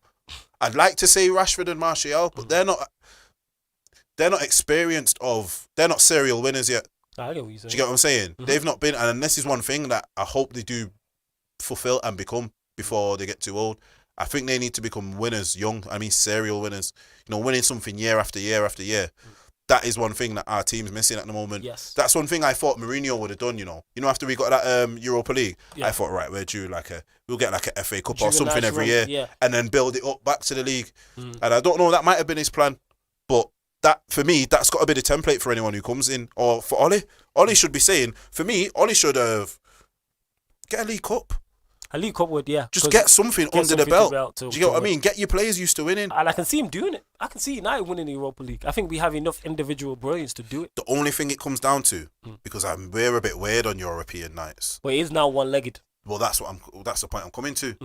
Are we going to be on point for that leg? You've not got the second leg Yeah. to fall back on. Do I you get what I'm saying? think with the 5 you have, like I said, the Avengers 5, you have the chance to do it. That's why I think we'll get him out of jail. I don't think it'll be any tactics. There'll be no system. There'll be no great man management. It's just with those 5. I honestly think Someone will turn good. I think he needs to rest Rashford and then maybe the next game or so, get Yeah. him fully fit, and then that front five's flying. Yes. Because without the carrying of Rashford, you might as well not have him on. Do you get what I'm Yeah, I saying? get what if he's not going to be at full out 100%. Yeah. No, I get what you're saying, like, thoroughly. Oh, yeah, shout out my big sister as well, because she did respond to the shout out, and she was, what did she say? She was like, yeah, you damn right, I'd go on with myself. And then she put Mourinho respect, heritage. I was like, you're an Egypt. Sisters are Egypt. You can see where I get it from, innit? But yeah, on to Arsenal, obviously turning it around and actually getting some results. Like, they beat, like we said, they're through to the FA Cup semi-final, and they also beat Southampton. Poor outfit, Southampton. Jeez. Like I said, I watched them against, well, they beat Watford, but like, it just goes to show how bang average the Premier League is. Yeah, they are. When I'm looking at the teams, I'm like, you's a bang average. Like Southampton, Southampton have Danny Ings, but it's like, minus him, there isn't really much. Yeah. And I'm looking at Watford, I'm like, you don't really have much either. They're proper like yo-yo teams. Yeah, these are two teams. This was boxers. This is boxers with nothing special. You're not powerful. You're not especially These are the quick. first fight on the thing, innit? First fight on the title fight. Yeah, innit? the first fight. You don't have no outstanding attribute, but you do enough to become a journeyman and get by. Yeah. And that's what Warranty it is with players. Watford. Like, Watford will probably stay up. Southampton will probably stay up. Highlight of Watford's season will be that over Liverpool. Yes. Do you get what I mean? No, you know what? And I'm not even just saying that because it's used, but you know what? It probably will be. I swear to you, for some players, that might even be the highlight of the career. That might even be the highlight of their career. There's not. Yeah. Do you get what I'm saying? No. This is how it goes. That's the best Liverpool team. No, that's the best Premier League team ever, and we beat them 3-0 at home. Do you get what I'm saying? Yeah. Their fans will be screaming that right now. I'm telling you, brother, if man could get trophies for them things, certain would teams get would be trophies. parading them. Yeah. Do you get what I'm saying? I get what you're saying. But yeah, Arsenal, like I said, they got the result against Sheffield United, and they also got the result against Southampton. And as obviously me and you spoke about Arteta, and I do believe he is a good coach. He will be a good manager, but he is, like Pochettino at Spurs, handicapped. Set to fail. It's a very Set very to bad fail. job to take. Yes.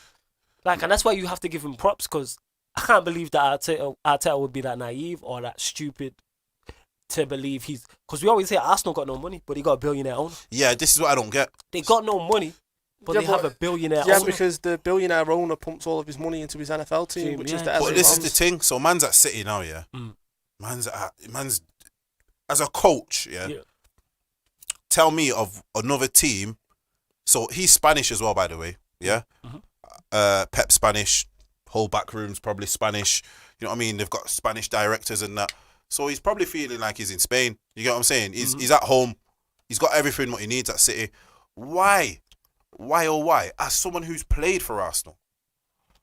So you're not just hearing about the problems. You know him firsthand. He was there. He was there when my man was the owner.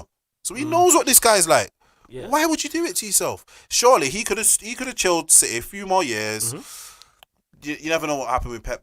Not saying he could have got the City job, but he gets his ratings up higher. He goes and manages somewhere else. For me, you see, sometimes there's lessons in it. You can do something to take a lesson, but also like he's not. I don't think he could be any better by managing Arsenal. I don't see what managing Arsenal will do for his career. To play devil's advocate, if he goes in and does okay or better than what people expect, this could be the stepping stone for a big club. I think it is a stepping stone. One, I think it's a stepping stone. He's looking at it like that. Two, even if he fails, there's not really a black mark against him because you're supposed to fail. Yeah, because it's job Arsenal. And everything around you is bad. No, I don't even think it's because it's your first job. I think it's because it's Arsenal. Yeah, because it's Arsenal, and also I reckon managers have egos. Whether obviously we've seen managers have too big egos that will cost you. But Pep Guardiola. I don't think there's managers. I think most top managers believe there's nothing that they can't turn around. If you ask Mourinho right now, will you win another Premier League title? He'll tell you yes. And I reckon if he took a lie detector, that would come through as true. Yeah, because he can do all that madness. Nobody else believes that though. Yeah. There's nobody. I don't think you could get a Spurs fan, Liverpool, United, Arsenal fan, whoever, anyone in world football will tell you that Mourinho is going to win another Premier League title. But Mourinho will tell you himself he'll win another Premier League title because that's ego, and he'll believe he doesn't even have to change anything to do it. That's the crazy thing. But you see what this is, what you've just said there, that cuts in nicely with the point I wanted to make about City. Go on. With the whole, being too overconfident. Yeah. For me, I'll relay this one back. So we've got that match, the other day. The fateful match which handed... Yeah, we're going to go on to that. We'll finish on that. But yeah, go on. Yeah, because handed Boyle the league. Handed Boyle the league over here. What I'm saying is, Smiling. You know what's mad? Look at the player. So who's the player who gives away the penalty? Fernandinho playing in... Centre back. Why did he change it? Because he took Laporte off. Let's go into it. He took Laporte off and brought It's not Stroll TV, Get it off. brought in Mr. Pie Radio over there. He brought in... He made me lose my train of thought. Yeah, he took off Laporte and brought on Otamendi and was playing Otamendi and Fernandinho at the back. I'm like, why? Why? Because this is the point. Go on. Remember when I said to man, you can play David Alaba centre back, and you can play Busquets centre back in these leagues. It's not the thing, and that the whole not replacing the centre back, has not only lost them the league, but it's also handed them the league with them as your next match, and you're gonna have to give him a walkout. Yeah. Ooh. So the whole not replacing company, bro, has had the maddest ramifications on their season. Just look at that. It's a nail in the coffin. Yes. Like that. Nah, it's a bullet, fam. Yeah, it is a bullet. You're already dead. Like, yeah. Yeah. But you're literally jumping this on is the casket. problem. Yeah. Go on. Us being as good as we have has actually kind of saved Pep Guardiola because no one's talking about how awful of the defence this is. Just us. Yeah. It literally, 'Cause like, more people are talking about it. We were talking about this in January. Exactly. Before Christmas, bro. We We were did we talking not about say 2020 BC before Corona. we said this? That's gonna hand them the league. We said Yeah. that. No, but this is the point, because we've gone on and done exceptionally well, and rightfully so. We're getting plaudits left, right, and centre for how we've won it. No one's talking about what an awful job City have done defending this title. This is Terrible. To me, this is the worst Premier League title defence in history. Yes, it is. Because of how far behind they are. It is. Purely based on the fact that Pep Guardiola refused to go out and buy a centre back. It's awful. Like there's probably been people who have had worse, not worse, but maybe as worse, or they've had bad The title 23 points defenses. behind. But but this is the point I'm The making. only No, one that's close to it is the Chelsea one. But even the Chelsea one, the reason why I don't put that in, I make the City one worse because nobody's saying that Chelsea side was the best ever. That Yes. Chelsea side's not even the best Chelsea side yes, to win a league title. But this is what I'm saying. That Chelsea side probably had hell of injuries and this and that and other things. To me, I swear to you, apart from Laporte, which is something that they can't help, that he was injured for so long. But then again, they could have got someone else in January. Ready for Yeah. the stats? They could have got someone in January as well. This is the thing, you know. He's had 2 opportunities. He had the first one, Yeah. and then by the second one, yeah, you know what he could have done? He could have just got someone in, like, oh, I'm going to need someone anyway. But do you know why he didn't? Because then if he goes and buys a centre-back in January, with them so far ahead, it brings the heat on him. You ready for the stats? Do you get what I'm saying? You just talk about Ole Gunnar Solskjaer being not great of a manager, and rightfully so. Pep Guardiola's lost the exact same Premier League games as in this season. What? That's a damning stat. 1 second. No. Genuinely, correct me if I'm wrong. Go on. Pep Guardiola has lost 8 games Ooh. with Manchester City in the Premier League. Ole Gunnar Solskjaer has lost 8 games in the Premier League Wow. with Manchester United. The only difference is you've drawn a hell of a lot of games, and the reason being is because you've not got the squad depth and you've not got the personnel and the strength Injuries in and depth. things like that. Yeah. Pep Guardiola's lost 8 games, the exact same as Ole Gunnar Solskjaer. See it there? If everyone's talking about Manchester United being so far behind, why is no one talking about this? Why are only we talking about this? Yeah. Because it goes back into, again, one, Pep being a media darling. Because if this was Mourinho, be front page news. Number 2 is Manchester City. That's what that is. And do you know what it is? It's his legacy, what he's got. Yeah. People, for some reason, no, it's not for some reason, it's because he's foreign. It's Go on, because elaborate. it's because he's, do you know what it is? If you think Pep, you associate Pep. If you're about our age, so 30 and under, as soon as you say Pep, you say Barcelona. You say that Barcelona team, you could possibly say that's the greatest team you've ever seen. Yeah, possibly. Definitely. Possibly the greatest team as a 30-year-old that you've ever seen. Yeah. The football. That so 2006 team, yeah, yeah. definitely. So as much as we'll say Messi and Ronaldo are the goats in it. If there's a manager goal, it's him in it. Do you get what I'm saying? I get Of a modern day manager goal, Yeah. like this is like we're not counting Fergie Yeah. We're do you talking get what I mean? post Fergie. Yeah, I get what you're saying. If there's a manager goal, it's Pep in it, and I think this is what saves him from a lot of backlash. Yeah, because he deserves like I said, Yeah. praise when it's justified and criticize when it's justified. And we've been criticizing them a lot and talking about how bad a defense this is, and this is the worst defense in Premier League history. People were calling that Manchester City side potentially the best side ever. So it's like, okay, you're now the title was done, the race was over in January. 23 points yeah, behind. It was Christmas it was done by, and nobody's talking about it. Adding as well that you failed in the Champions League.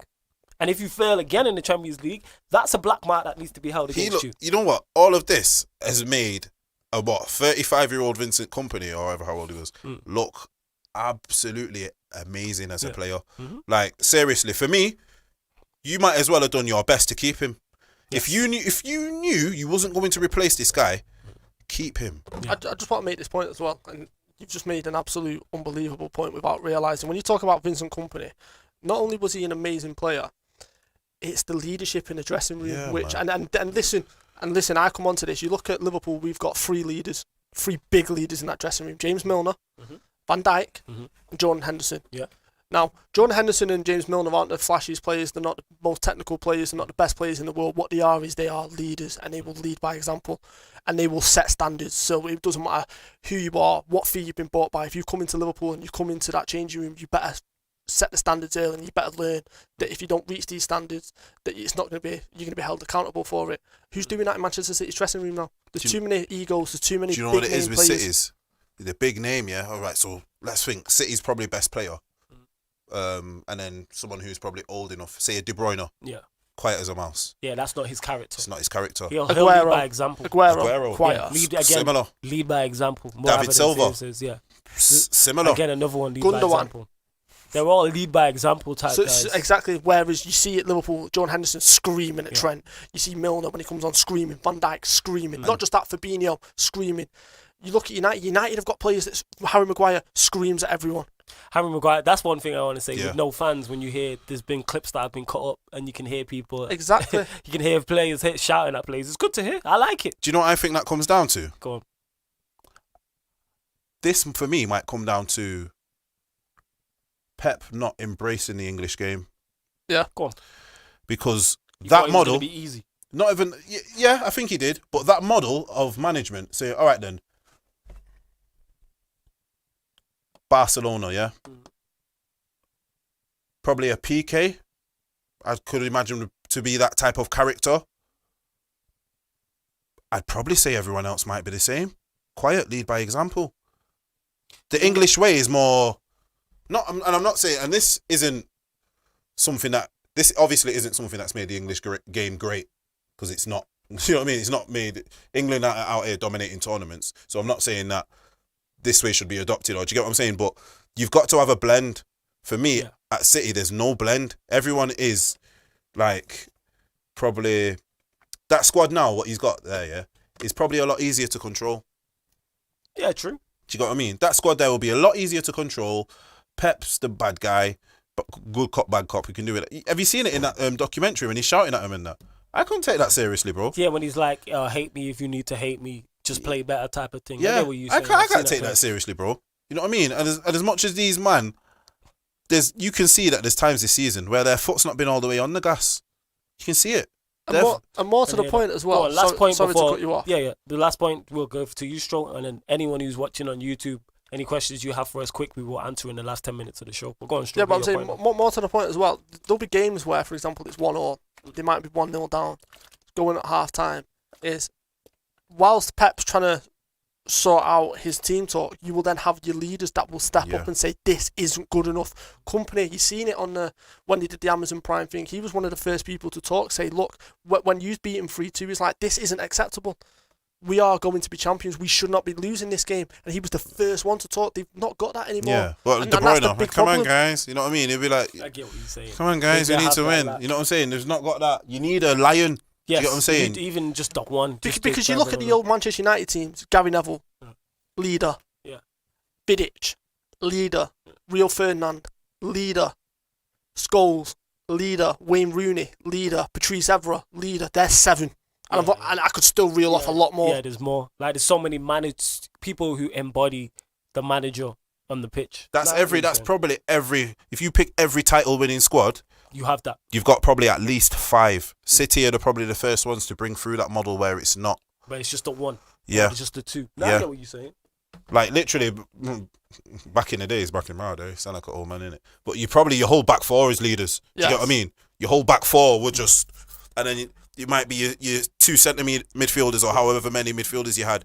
And then the one who probably wouldn't be doing the leading a lot, you would be leading by example, is your striker and your forward players. Do you get what I'm saying? Whereas now it's like it's changed. Everyone wants to be quite calm and told what to do. Do you get what I'm saying? I hear that. Yo, Joe, so onto the comments. Like I said, YouTube will do that. We might start making this a segment anyway, like the last 10 minutes or so. Me, Stro, and JV will talk and just get your questions in. But Georgiev says, Stro, would you be happy with a 3rd place finish and a Champions League final loss next season? That's what Georgiev asked. Wait, I don't think he's wait, please. Yeah, that's what you said, Stroke. Would you be question. happy with a 3rd place finish and a Champions League final loss next season? That's like saying, are you happy to go out for dinner and get a steak with all the sides, and then the next day you get a beans on toast? No, absolutely not. I'm not even a big fan of steak, but go on. But like Liverpool are in a position now where if we get everything correct, we can dominate for the next 2-3 years. Yours for the taking. Yeah. So we're in a position. You've heard it on many numerous shows. You come at the king, you best not miss. Like we are in that position. We have to kick on. Yeah, we have to kick on from here. We've not been in this position for 30 years. This is what every Liverpool fan's wanted for the past 30 years. We can't let this slip easy. We cannot let this go. We have to hold on to it. So absolutely not. No. Faris says, guys, I just want to say it though. He said, guys, I just want to say that the setup is absolutely quality. Salute to him. I didn't see Faris. You said, did you see my thread on Mikel Arteta? I'd appreciate it if you could read it out live. Send it through. And if we don't read it out live today, we got you next week. He also says, first of all, I'd like to congratulate LFC and Stroh for winning the Premier League title. We as a fan base should be sportsmanlike and give credit where it's due. In that case, congrats to LFC. So yeah, he's saluting you. Like I did the same. I'm gonna do it on the show, of course. Machiavelli already said they're both at Wembley. I think Georgiev says Pulisic is a baller. Let's be honest. Yeah, I do rate Pulisic. I've always thought he was I just think he needs assistance. I think he's another one that Liverpool missed out on because Liverpool wanted him a few years ago. It is what it is. Stefan B says Saint Maximin is good, but I don't think he has the mentality. When he was at Nice, he was the guy and didn't show his real ability. That's the French brother, innit? Yeah. Stefan, you French brother, innit? Yeah, man. I presume bless. so. I crowned him French. I said, yeah. Nah, I think it's the way he spells his name as well. It just looks very French. Stefan. Yeah, Stefan. Oh, that's it. It's not Stefan. It's Stefan. Yes, my guy. It's Stefan. Stefan B. Yeah. Don't say B. Don't say B. Yeah. Stefan B said to Machiavelli, Ollie is way too suspect. Even basic things like substitutions are awful. He doesn't have it at that level. Mm-hmm. That's true. Stefan also says we also need a new coaching staff at United to challenge. Machiavelli says Leicester should get Marcus Thuram from Mönchengladbach. It'd be a great signing. Big signing. I love how I pronounce Mönchengladbach. That he's a quality player, you know. Quality. Yeah, I hear that. Machiavelli also said Danny Ings is 28 in July. Though I think Leicester need a younger striker. Obviously, that goes back to the Jamie but just Vardy about hitting his point. peak. Nah, but you see, they've probably done the same thing with Vardy. So if you can keep him, I know what you're saying. if you can get 4 years out of it, Ings, it's a good deal. Machiavelli says Di Marzio just reported that Sanchez will stay at Inter. Di Marzio just reported that Sanchez will stay at Inter for the rest of the season and are working on another loan or permanent signing next season. That's good. Need to sell him, That's man. good business from United. Yeah, keep him over there. Get him. Nah, you know what it is? Nah, because he's still on the wages. Is still on the books. Even if they're paying half, like they do need to get him off. could get It's like two the big. Ozil You could get situation. 2 bad boy players for that wage. Yes, that's true. That's true. Hopefully United sort it out. United need to sort it out some way or somehow. They Even need if to we just sort let it him out. go for free, he comes off the books. Yeah, just get him off the we books. swapped him, so there's no loss. Yeah, that's true. Do you get what That's I'm true. saying? We do need to get him off. We do need to get him off the books. Speaking of that, Ozil, he was left out of the Arsenal squad again. Yeah, his time's done. Yeah, but that's someone who they desperately. He always, whether he plays or not, he's a talking point. I don't understand it, because for me, He's not a bad player. he's not. I don't think he's great, but he's not. He is a luxury player. He is, but do you know what? All right then, if Pogba performed how Ozil performed for the past few years, his criticism would actually be justified. Yeah. Do you understand what I'm saying? Yeah. Ozil, he gets a lot of criticism, but for me, he's shown Arsenal like time after time respect. after time. Yeah, no respect. He's not interested. Should just sell him. Yeah. Do you know what I mean? Sell him, get a bit of money. The moaning. See, this is one thing I don't get. The moan that they've not got money. You've literally got you've got base rate 40 mil sat there. You reckon someone will pay 40 million I for reckon Ozil? someone will pay 40 million for Ozil. I reckon a German team, it's the wage. The problem is, I don't think it's the transfer fee; it's the wage. Do you know what it is? Certain players cannot command a fee less than a certain amount. I know what you're saying. So for me, 30 mil for Ozil.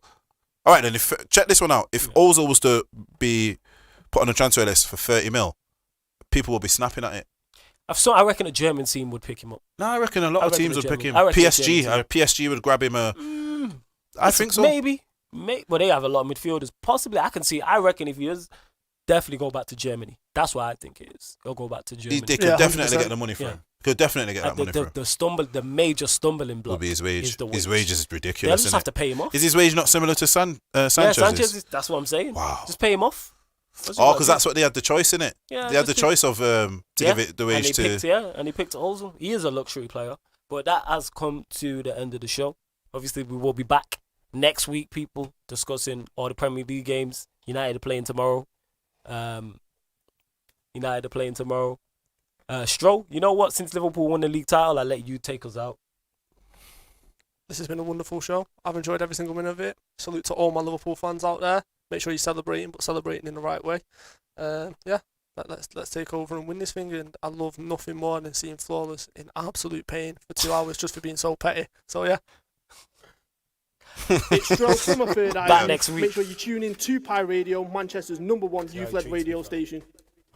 It's Renzero. Hey, listen to piradio.co.uk. Keep it locked. We got the radio. Pi Radio online. Let's go! On your mobile. I know you want it. In your car. Blazing out the speaker. And your smart devices. Hit me. Pi Radio.